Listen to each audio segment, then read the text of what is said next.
Hey, I'm Rob. Welcome to Reframe.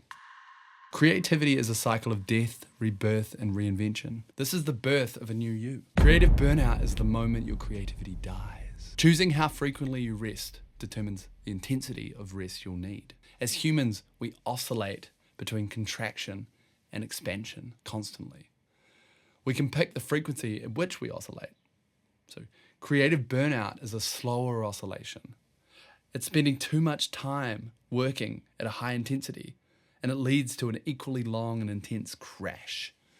The crash is often unwanted and unintentional. We work too hard, fearing that if we don't grind it out and suffer, we won't achieve anything. It can be quite stressful. The alternative is creative consistency, having smaller deliberate bursts of intensity matched with equal bursts of rest and relaxation. This way, you can retain momentum and consistency, finishing your work more predictably and with less stress. How do you reignite your creativity when you're in a deep lull and you feel like your creativity's disappeared? Rebirth, how I rise from the dead. Here are 3 effective ways to emerge from the crash. 1, seek a new environment. Immersing yourself in a new setting offers your senses fresh inputs, new sights, new sounds, smells, textures, touch. That can be translated into art.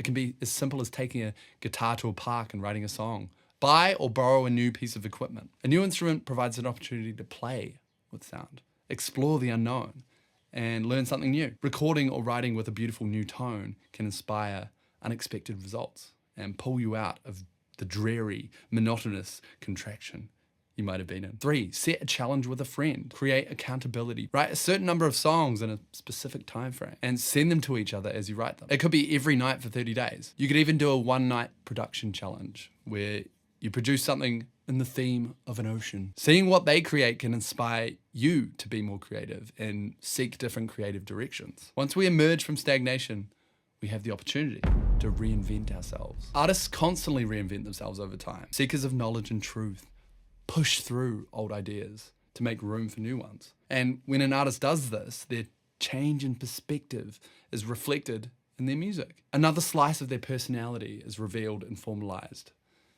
in an album. Artists who have done this are Lady Gaga. She started as an electro-pop icon in The Fame. Then she moved to avant-garde visionary in Born This Way. Then jazz traditionalist in Cheek to Cheek. Then a country pop hybrid in Joanne. Then a cinematic actress in A Star Is Born and Joker 2. Another artist who's done this is Kanye West. He started as a backpack rapper in The College Dropout. Then he moved to an auto-tune innovator in 808s and Heartbreak. Then experimentalist in Yeezus. Then a gospel revivalist in Jesus Is King. They've had to kill themselves multiple times to accept and embrace new versions of themselves. Often we avoid finishing so we don't have to do this. We're afraid of death because we perceive it as painful. The prospect of starting over, that's scary. Maybe we procrastinate and avoid finishing because once the song, the album, the EP is done, we have to start over. We have to seek again. We have to let go of an important part of ourselves that we might have invested years into.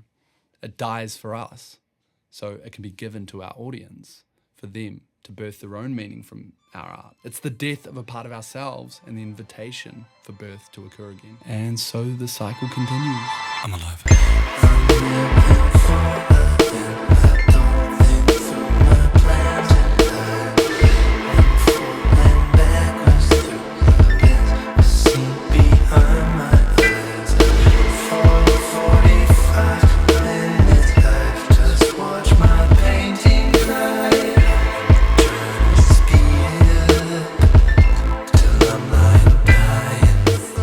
To grow, we must let go of old ideas, allow burnout to teach us balance, and to embrace the discomfort of starting over. By resting intentionally and seeking fresh perspective and inspiration, we stay in motion without losing momentum.